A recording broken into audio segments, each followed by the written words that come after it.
Je ne parlerai qu'en présence de mon avocat. Je crois que l'émotion mondiale dépasse au fond les règles juridiques qui s'appliquent. Le système judiciaire est très performant depuis qu'on a supprimé les avocats. Vous allez en avoir besoin d'un avocat et d'un bon. Chers auditeurs, bonjour et bienvenue dans La Liberté. Pourquoi faire, le podcast du Cercle Droit et Liberté. Je suis Étienne Perrin, en charge du pôle Europe du Cercle, et je suis ravi de vous accueillir pour cette émission. Avec moi aujourd'hui pour animer cette émission, Caroline Boisvieux, chargée de mission au Cercle. Bonjour Caroline. Bonjour Étienne. Également à mes côtés, Yvan Aubert, secrétaire général du Cercle. Bonjour Yvan. Bonjour Étienne. Enfin, notre président Thibaut Mercier. Bonjour Thibaut. Bonjour Étienne. Avant de commencer notre revue d'actualité, la Gazette, un bref rappel de nos actualités. Nous avons lancé depuis quelque temps une émission qui se propose de décrypter l'actualité sous le prisme du droit, le CDL Décrypte, que vous pouvez retrouver sur tous nos réseaux. Enfin, nous avons également lancé notre antenne à l'université de Bordeaux. Une centaine d'étudiants et de professionnels étaient présents pour écouter deux juristes engagés pour débattre autour de la question de la crise sanitaire. Le Conseil constitutionnel est-il encore le gardien de nos libertés ? Vaste sujet, effectivement, auquel l'avocat Sevilla, membre du Cercle Droit et Liberté, s'opposait au professeur Christophe Radet.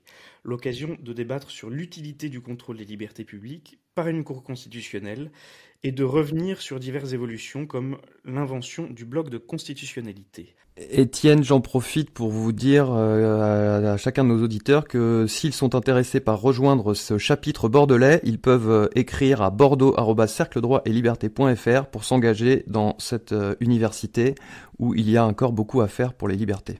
Excellent, on mettra ça en lien sur la description du podcast.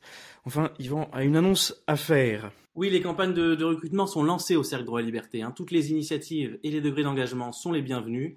Rédaction, relecture d'articles, animation des réseaux sociaux, graphisme, bref, intégrer un pôle selon vos disponibilités et surtout vos centres d'intérêt comme le pôle Liberté publique, Affaires, Europe et d'autres. N'hésitez pas à nous écrire à contact@cercledroitetliberté.fr. On vous met effectivement tout ça en description. Chers auditeurs, c'est l'heure de la Gazette. Installez-vous confortablement et on lance les affaires avec Thibaut. Thibaut, tu voulais nous parler de nomination au Conseil constitutionnel. L'histoire jugera, madame. Oui, 3 nominations très politiques au Conseil constitutionnel, notamment une dont on va parler un peu plus en détail. Les députés et sénateurs ont validé le 23 février dernier la nomination de Jacqueline Gourault comme membre du Conseil constitutionnel. C'était la candidate proposée par Emmanuel Macron, parce que le président de la République peut faire une proposition. Il y a 2 autres candidats qui ont été proposés, je le rappelle, par le président du Sénat et le président de l'Assemblée nationale. Revenons sur Jacqueline Gourault, qui est la ministre de la Cohésion des Territoires. Et elle a donc été proposée par Macron. Elle sera nommée pour 9 ans, pour un mandat non renouvelable qui est censé garantir l'indépendance de ces sages. Mais je voulais vous faire écouter quelque chose pour vous montrer en quoi cette nomination très politique a été critiquée. Écoutez maintenant. Je n'ai pas fait d'études de droit, exactement, oui, c'est vrai. Voilà, j'ai fait des études d'histoire et géographie, ce qui n'est pas non plus inutile quand on fait du droit, parce que je crois que, d'ailleurs, je crois que l'histoire fait le droit.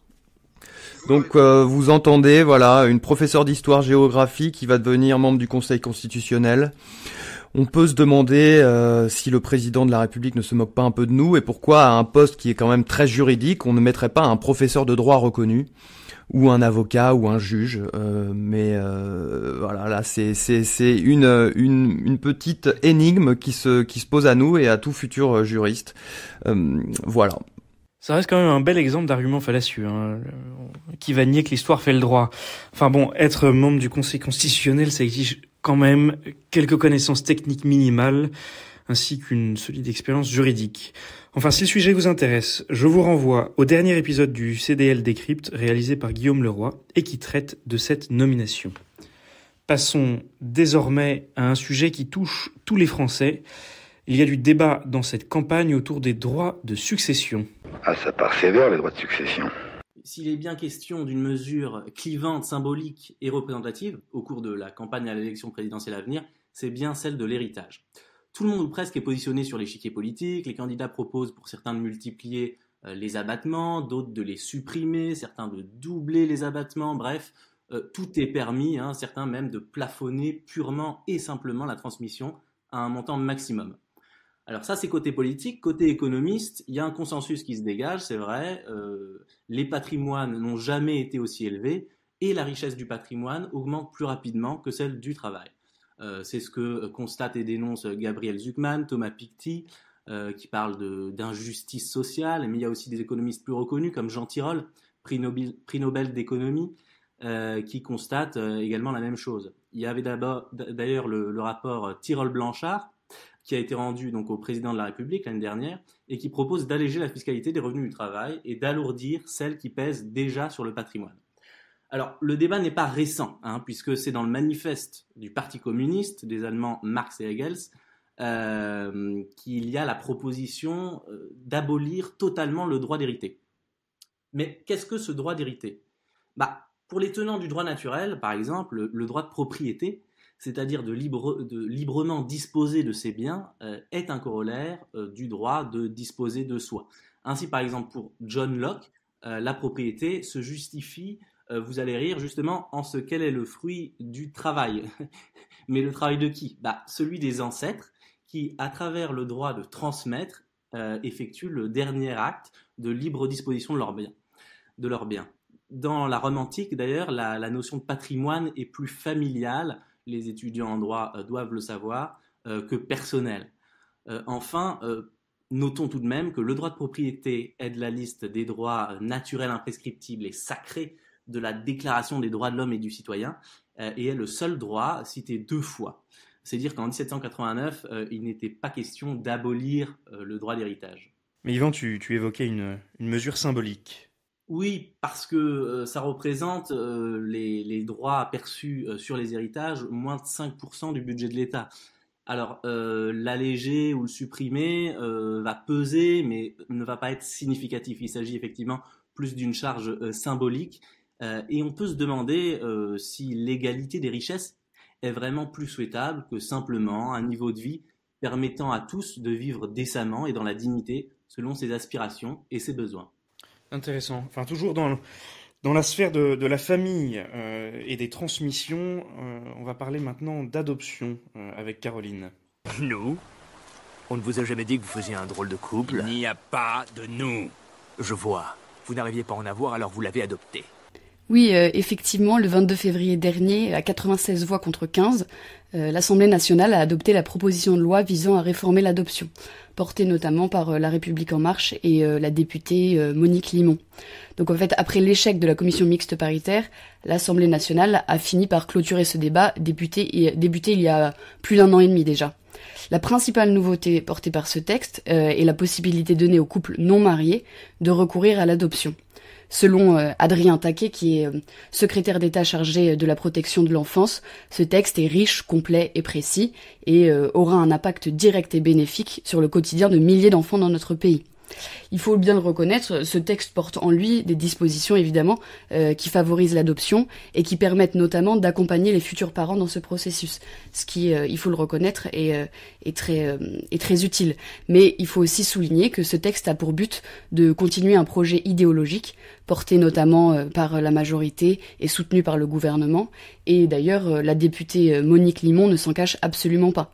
Elle se réjouit de l'avènement par ce texte d'une société du progrès visant à redéfinir les contours de la famille. D'ailleurs, lors de la lecture définitive à l'Assemblée nationale, Coralie Dubos, députée La République En Marche, a tenu à rappeler qu'il n'existe pas un modèle unique qui représenterait la vraie famille, mais de multiples modèles familiaux qui font la richesse de notre société et qui donc doivent tous recevoir la même considération. Selon elle, le mariage n'est donc plus la garantie unique pour accueillir un enfant. Cette réforme de l'adoption porte en elle des dispositions qui visent à protéger la situation des enfants. Il est quand même regrettable qu'encore une fois, la majorité se saisisse des problèmes réels des Français pour poursuivre, et souvent sans débat, un projet idéologique. Et en plus, on peut noter qu'on est encore dans le droit à l'enfant, mais l'oubli des droits de l'enfant. avec cette mesure de la République En Marche. Sans transition, nous allons passer à un autre sujet de société qui a animé le barreau de Paris, celui du port du signe religieux avec la robe. Étienne.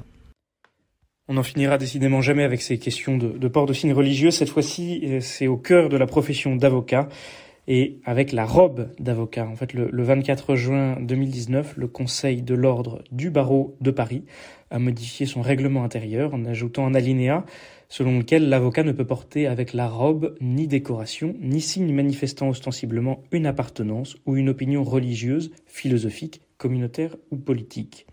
Alors, une élève avocate et son maître de stage, avocat, ont chacun formé un recours contre cette délibération. Et le 9 juillet 2020, la Cour d'appel a statué, considérant que le recours de l'élève avocate était irrecevable en ce qu'elle n'avait pas qualité à agir, qu'elle n'était pas encore avocate, et a rejeté la demande de son maître de stage de voir annuler cette délibération du Conseil de l'ordre. Alors, il y a eu un pourvoi en cassation formé par le maître de stage et se posait en substance deux questions à la Cour de cassation. Premièrement, celle de la compétence du Conseil de l'ordre pour pouvoir interdire dans ce règlement le port de tout signe manifestant une appartenance religieuse ou une opinion philosophique, communautaire ou politique, avec la robe d'avocat. Et la seconde question, c'était de savoir si cette délibération constituait une atteinte qui était proportionnée ou non à la liberté de religion et à la liberté d'expression. Alors, la Cour de cassation vient tout juste de se prononcer par un arrêt de février et a considéré premièrement que le Conseil de l'ordre du barreau est compétent dans la mesure où il n'existait pas de disposition législative spécifique et à défaut de dispositions réglementaires édictées par le Conseil national des barreaux, dès lors, il entrait dans les attributions d'un Conseil de l'ordre de réglementer le port et l'usage du costume de sa profession. Donc le Conseil de l'ordre avait bien pouvoir de modifier tout cela.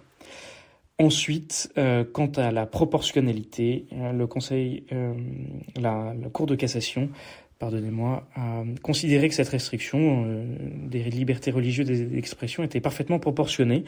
Elle a considéré qu'en imposant à ses membres de porter la robe d'audience sans aucun signe distinctif, le Conseil de l'ordre contribue à assurer l'égalité entre avocats et à travers celle-ci l'égalité entre justiciables. Donc ce principe d'égalité est l'un des éléments constitutifs du droit à un procès équitable, a considéré la Cour de cassation.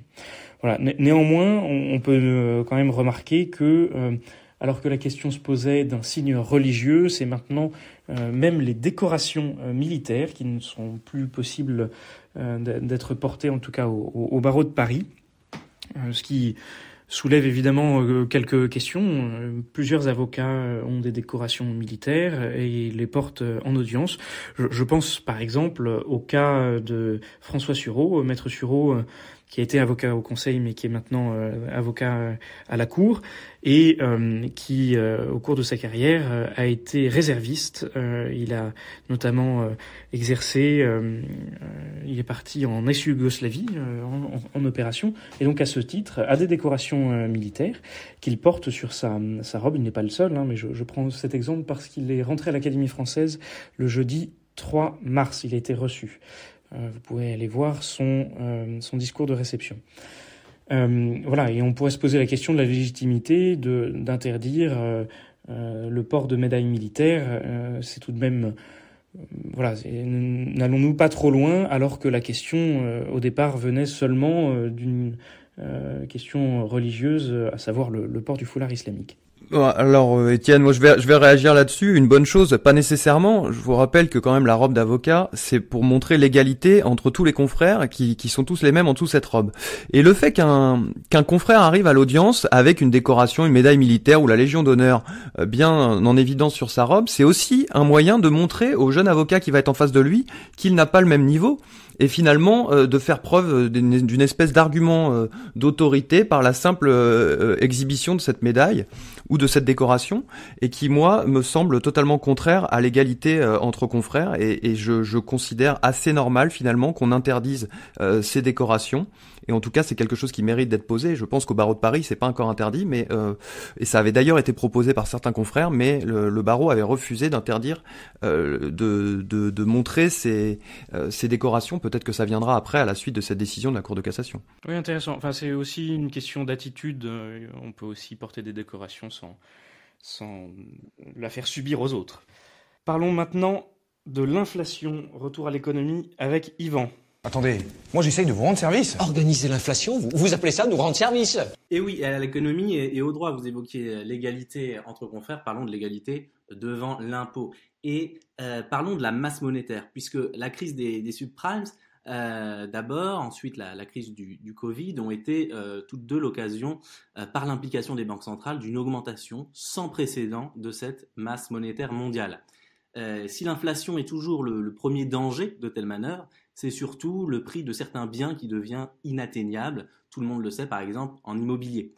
Après 2008, la BCE avait massivement investi dans les dettes souveraines.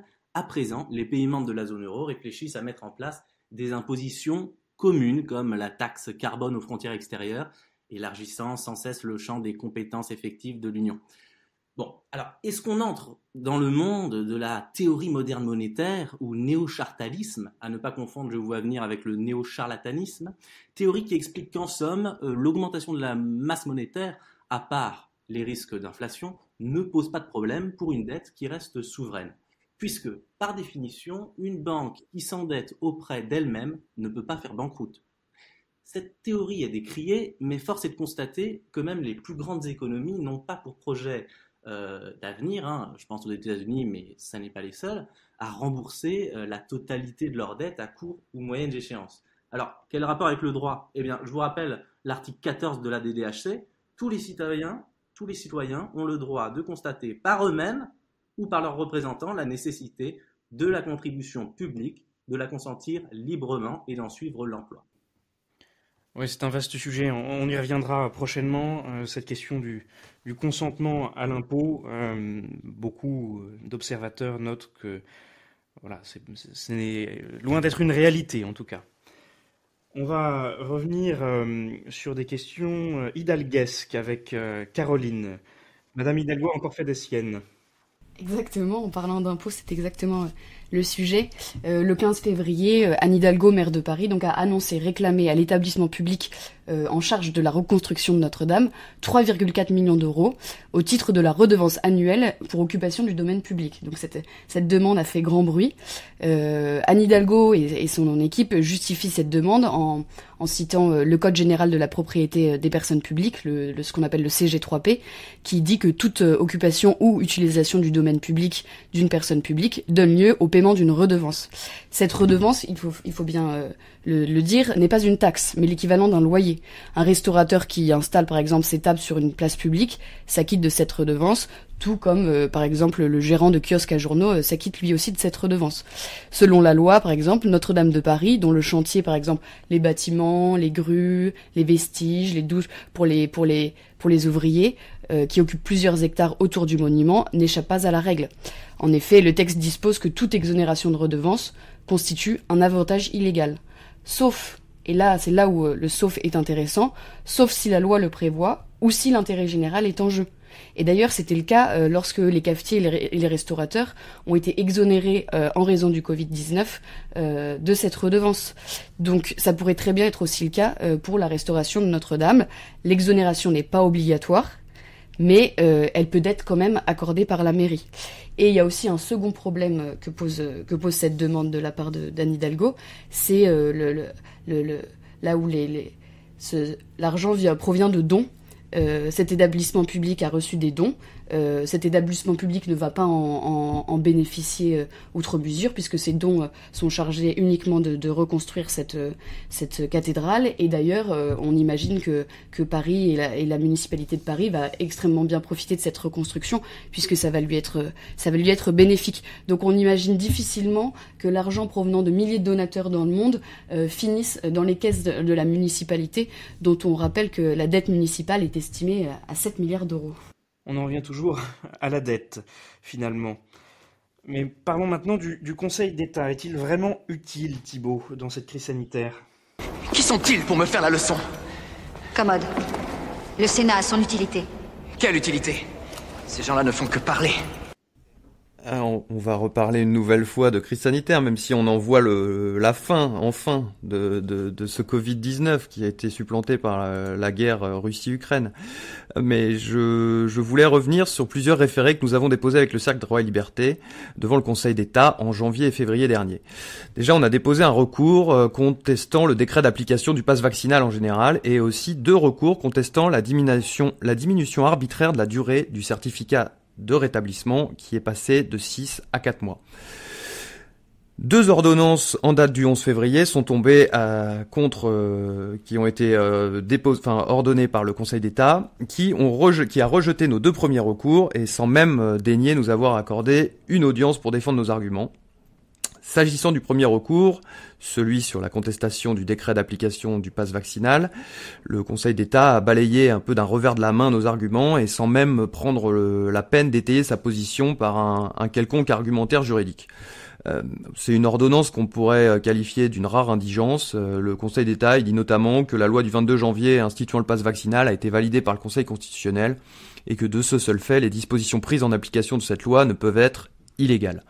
Le Conseil d'État affirme aussi que les mesures que nous contestons sont nécessaires et proportionnées car l'épidémie reste à un niveau particulièrement actif, ce que contestaient pourtant de nombreux spécialistes en janvier et février, et ce qui avait été intégré aussi par de nombreux pays européens qui avaient déjà desserré les taux liberticides. Concernant le deuxième recours, celui sur la réduction du certificat de rétablissement, petite précision intéressante pour les juristes, là on a attaqué non pas un décret, mais on a attaqué une décision non publiée. C'était celle d'Olivier Véran finalement qui, dans un média, avait déclaré réduire la validité du certificat de 6 à 4 mois et ensuite avait modifié le site internet du gouvernement. Donc nous on considérait que cette décision avait déjà un impact sur le justiciable, sur les citoyens, puisqu'ils étaient obligés de revoir leur schéma vaccinal, ou alors ils allaient perdre, dans les quelques semaines qui venaient, 2 mois de liberté.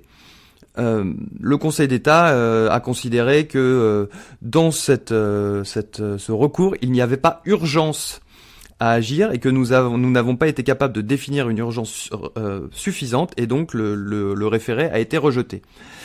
Alors, on s'est pas laissé abattre et on a déposé un autre recours, mais celui-ci au moment de la publication du décret par le Premier ministre.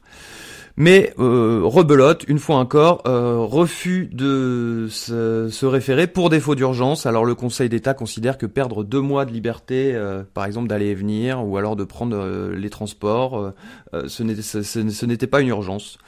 On regrette évidemment ces réponses d'une grande pauvreté juridique. Et qui ont encore une fois montré, selon moi, que le Conseil d'État était totalement soumis au gouvernement. Alors, on n'a pas été les seuls à nous battre dans cette crise sanitaire, et je pense notamment au professeur Paul Cassia, qui lui également a déposé un recours avec ses confrères Samuel François, Serge Lama et Laura Vital, et aussi un avocat, Jean-Baptiste Souffron, qui ont déposé un référé. Eux, ils ont eu la chance d'avoir une audience, mais ils ont eu une ordonnance de rejet également le 1er mars, puisque le Conseil d'État a dit que si le variant Omicron provoque des formes moins graves que les variants précédents, la situation sanitaire justifie encore le maintien du pass vaccinal. 2 jours après, Emmanuel Macron annonçait pourtant la suspension de cette mesure quasiment inutile. Donc là, c'est en termes de fait du prince, vous voyez, on est pas mal. On a un Conseil d'État qui nous dit que finalement l'épidémie justifie le pass sanitaire, vaccinal, et 2 jours plus tard, le gouvernement qui le retire. On ne sait pas vraiment pourquoi. Alors là, on est bien en peine de pouvoir trouver la moindre rationalité dans ces décisions. Ça laisse pantois. Restons sur des enjeux d'état de droit, mais cette fois-ci en Europe.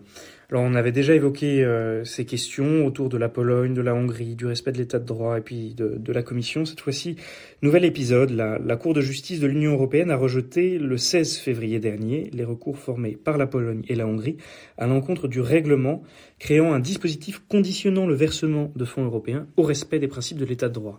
Pour ceux que ça intéresse, c'est le règlement 2020-2092.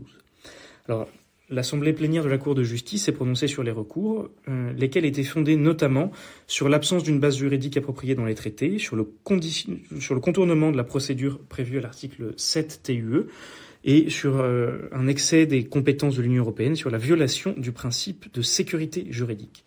Alors la Cour a rejeté les recours, considérant que le règlement en question vise à protéger le budget de l'Union contre des atteintes découlant de manière suffisamment directe de violation des principes de l'état de droit et non pas à sanctionner en soi de telles violations. Donc la Cour a retenu cette question de protection du budget de l'Union.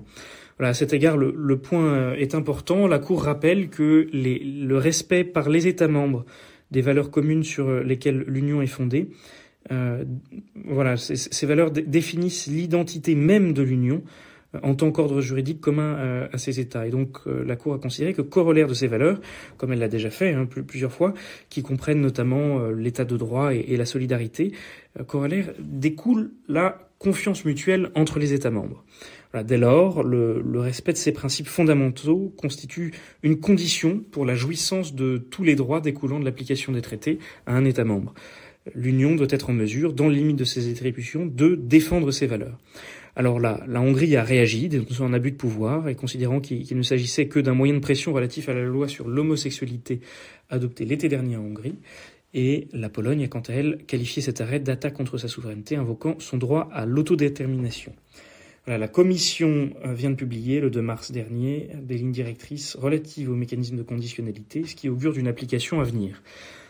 Bon, on pourrait remarquer tout de même que voilà, aucun juriste ne viendrait considérer que les valeurs communes européennes, et notamment l'état de droit, ne sont pas à protéger. Nous sommes bien d'accord, mais deux remarques. Premièrement, voilà, il faudrait que on applique la même mesure à tout le monde. D'une certaine manière, suivez mon regard. En France, on ne peut pas dire que l'état de droit soit parfaitement respecté et on en veut pour preuve que plusieurs organismes internationaux, et notamment l'ONU, nous ont fait quelques remarques, la CEDH également, sur les questions de juge d'instruction, pour prendre un élément technique, mais aussi sur la gestion de la crise des gilets jaunes. On se souvient que l'ONU nous avait fait quelques petites remarques. Tout ça pour citer des réactions officielles, mais néanmoins, il y a de nombreuses questions qui se posent en France et aucune réaction à l'égard de la France. Et on parle aussi, par exemple, des nominations au Conseil constitutionnel qu'on a évoquées un peu avant. Deuxième point, faudrait pas non plus ajouter continuellement des valeurs au gré des évolutions des sociétés européennes. Voilà, lorsqu'a été fondée l'Union européenne, la France ne reconnaissait pas les unions homosexuelles. A fortiori, elle ne reconnaissait pas le dit mariage homosexuel. Donc, venir considérer qu'il s'agit de valeurs de l'Union en attaquant la Hongrie sur ce fondement soulève un certain nombre de questions.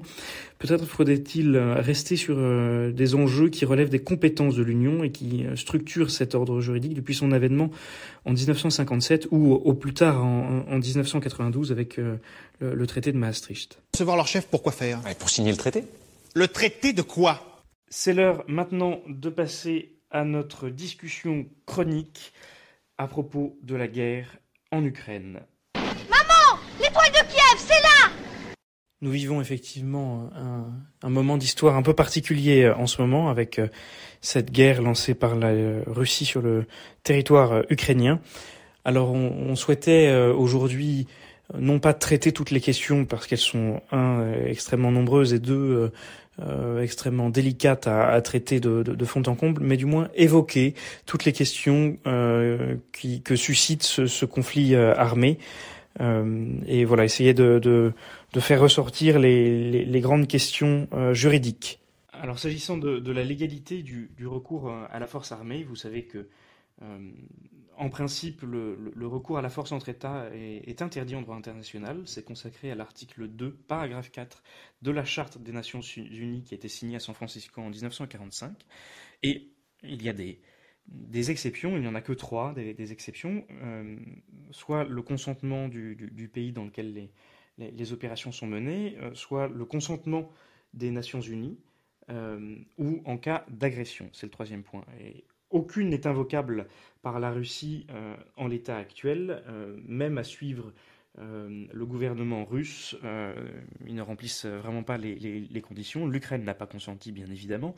Les Nations Unies n'ont pas consenti non plus. Et la Russie n'a pas subi d'agression de la part de l'Ukraine, car en tout cas les agressions qui ont été invoquées par la Russie étaient toutes en Ukraine, certes contre des populations russophones, mais ce n'était pas une agression de la Russie en tout cas. Donc rien ne justifie, en tout cas en droit international, la guerre menée par la Russie en Ukraine.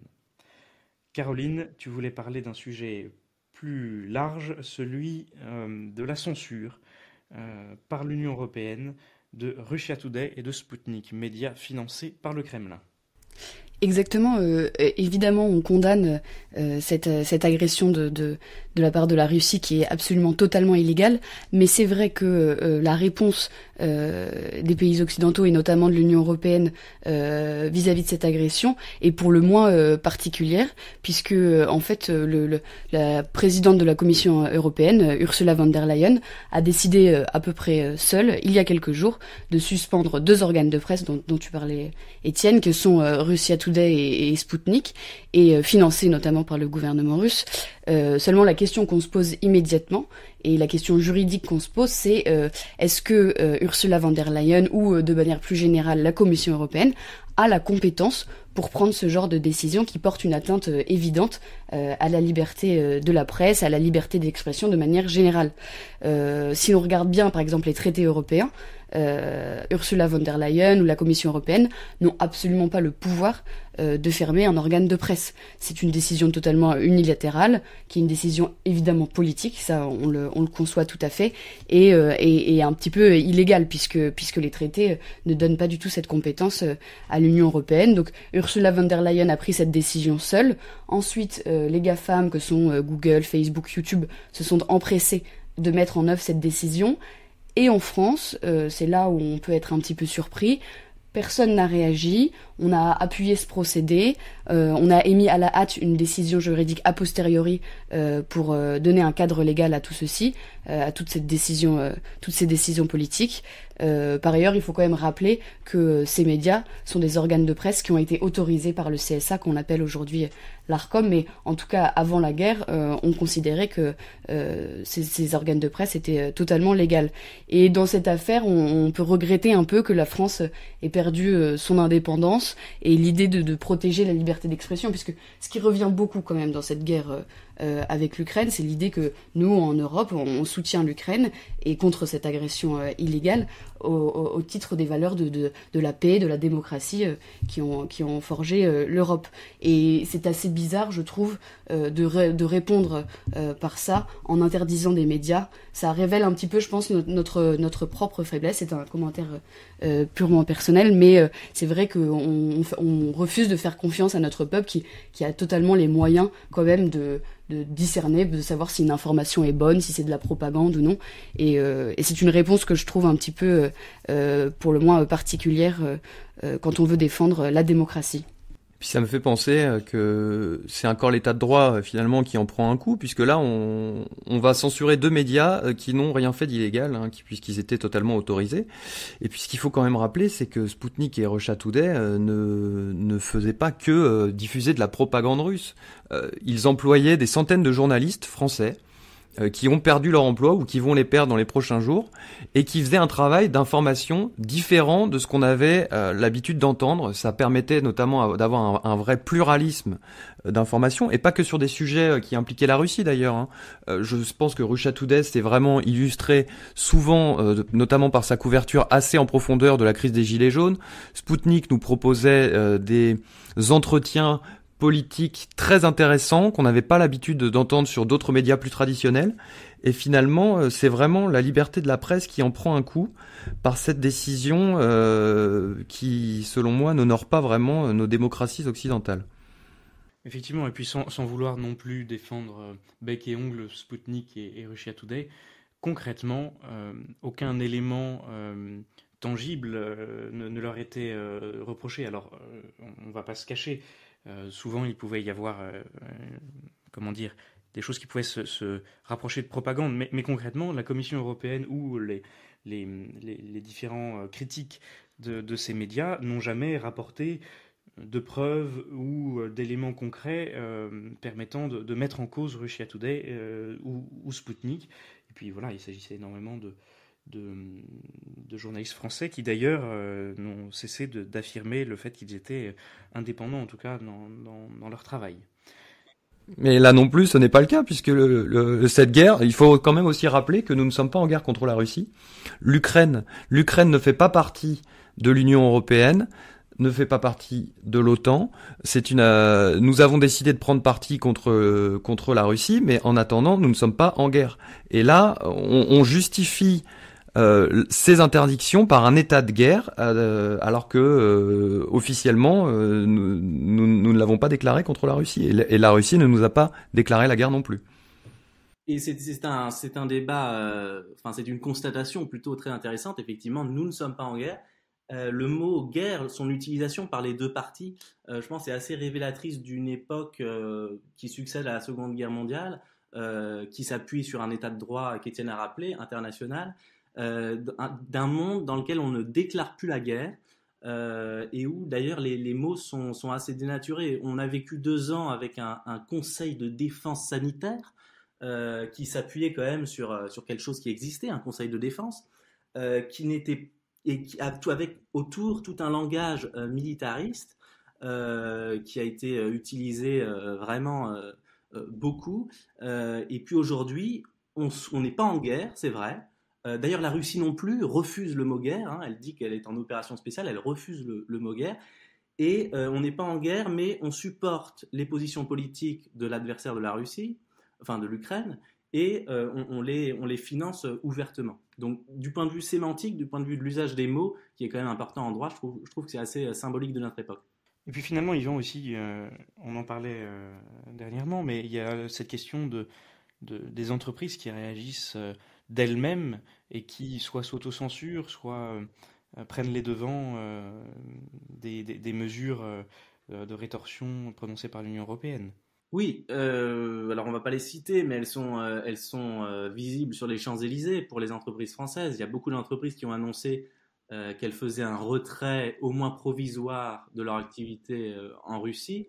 Bon, c'est bien sûr un effet de com', mais encore une fois, au-delà du droit, au-delà des sanctions légales, il y a aussi la pression politique, tout simplement, qu'il ne faut pas négliger, et l'autocensure, que ce soit sur les réseaux sociaux ou en matière d'entreprise, de libre entreprise, est parfois beaucoup plus pernicieuse parce que beaucoup plus efficace que la censure tout court. Alors, ce n'est pas qu'un effet de com', hein. Il y a des conséquences très concrètes, c'est que les entreprises européennes et américaines se retirent de Russie, et donc ce n'est pas que de la com', puisqu'il va y avoir des emplois qui vont être brisés, il va y avoir une économie qui va aller moins bien, et c'est plutôt que donc de mener une guerre traditionnelle, l'Occident a décidé de mener une guerre économique à la Russie, et d'ailleurs c'est ce que nous a dit notre ministre de l'économie Bruno Le Maire la semaine dernière à la radio, qui voulait mettre à mal l'économie russe. Bon, il était revenu légèrement un peu sur ses propos, puisqu'il avait vu aussi la réaction de Dmitri Medvedev en français dans le texte sur Twitter. Il a dû se faire taper les doigts par Emmanuel Macron. Effectivement. Mais on voit aussi, voilà, en parlant d'entreprise, que les grands cabinets d'avocats aussi ont pris, les grands cabinets d'affaires ont pris des mesures exceptionnelles. Je pense par exemple à un des plus grands cabinets internationaux, on ne va pas citer son nom, mais qui a décidé vendredi 4 mars de retirer, de fermer son bureau de Moscou, d'arrêter, ça c'est ce qu'ont fait tous les autres cabinets aussi, d'annoncer d'arrêter de conseiller toutes les entreprises qui ont un lien avec le gouvernement russe. Mais voilà, on parle d'un cabinet qui avait un bureau à Moscou depuis 1992. Et ils le ferment, ils avaient une centaine d'avocats là-bas. C'est ce qui est... Donc finalement, on entend bien les questions de com', mais là, c'est beaucoup d'argent, beaucoup d'investissements, beaucoup de personnes, de talents. Donc c'est une décision lourde de conséquences finalement. On voit véritablement que les entreprises privées ne sont pas seulement dans une question de communication. Enfin, dernier point, on voit aussi que des entreprises se retrouvent dans une situation extrêmement délicate. Je pense notamment à l'entreprise pétrolière British Petroleum qui possède 20% de l'entreprise Rosneft, qui est une entreprise publique russe et qui est en train de trouver une parade juridique pour pouvoir finalement ne pas subir les sanctions et céder sa participation de 20% au sein de Rosneft. On souhaite bonne chance pour les avocats de British Petroleum. Alors, l'horloge tourne et on va arriver quasiment à la fin de ce podcast, donc on n'aura pas le temps de traiter toutes les questions qui se posent, mais on peut aussi évoquer très rapidement le fonds de facilité de la paix qui a été mis en place par l'Union européenne et qui permet par exemple la livraison d'armes par la Commission aux Ukrainiens. Est-ce que ce n'est pas encore une fois une partie de la souveraineté des États qui s'en va grâce à ce fonds, puisque livrer des armes à un pays, c'est presque déclarer la guerre au pays qui est en face. On peut parler de l'adhésion de l'Ukraine à l'OTAN et à l'Union européenne. On voudrait une espèce de procédure accélérée pour faire rentrer ce pays qui ne rentre pas pourtant dans les critères lui permettant d'intégrer l'Union. Voilà, donc tous ces points que nous avons voulu aborder très rapidement et on vous invite à évidemment continuer à vous renseigner et auprès de diverses sources d'informations pour avoir le vrai, le faux, le blanc, le noir et peut-être un peu de gris, puisque tout n'est pas si simple dans cette crise. Effectivement, et puis nous ne manquerons pas de revenir sur ces sujets prochainement. Il est l'heure maintenant de passer à notre revue juridico-culturelle avec Thibaut. Oui, alors un seul ouvrage qui va être discuté dans cette revue culturelle. On n'a pas beaucoup travaillé, je suis désolé. Sont parus à la fin du mois de décembre 2021 les actes du colloque « Le droit et le juste ». Le droit est-il devenu injuste ? C'est une réflexion en vue d'une refondation du droit. C'est paru sous la direction de Daude Mirkovitch et Olivia Sarton. Les auteurs dans ce colloque ont tenté de démontrer que le droit n'est pas seulement un produit de la volonté individuelle ou de la volonté générale. Et ils rappellent que le droit a un sens, une finalité, c'est la justice. C'est ce que nous ont appris évidemment les Grecs et les Romains. Je vous recommande notamment dans ces actes la contribution de mon confrère Grégoire Belmont, qui est par ailleurs membre du Cercle Droit Liberté et qui est formateur à notre campus, et qui lui se propose de définir le droit et le juste aujourd'hui. Très compliqué comme programme, mais c'est une contribution très courte et très, très vivifiante intellectuellement, et je vous la recommande chaudement. Merci Thibaut. En tout cas, ces actes sont disponibles pour 18 € aux presses universitaires Rhin et Danube. Il y a une commande en ligne possible, bien évidemment. Chers amis, juristes et non-juristes, nous arrivons à la conclusion de cet épisode. S'il vous a plu, diffusez-le largement, s'il vous plaît, autour de vous. Et aussi, notez-le sur la plateforme sur laquelle vous écoutez notre émission avec 5 étoiles, bien sûr. Ces notes sont très importantes pour le référencement et nous donneront davantage de visibilité. Sur ce, il ne nous reste plus qu'à vous souhaiter une excellente journée ou nuit, où que vous soyez, et à bientôt pour le prochain épisode. Pas de compte à rendre et vive la liberté, allez salut hein. Ah la liberté c'est rien chouette.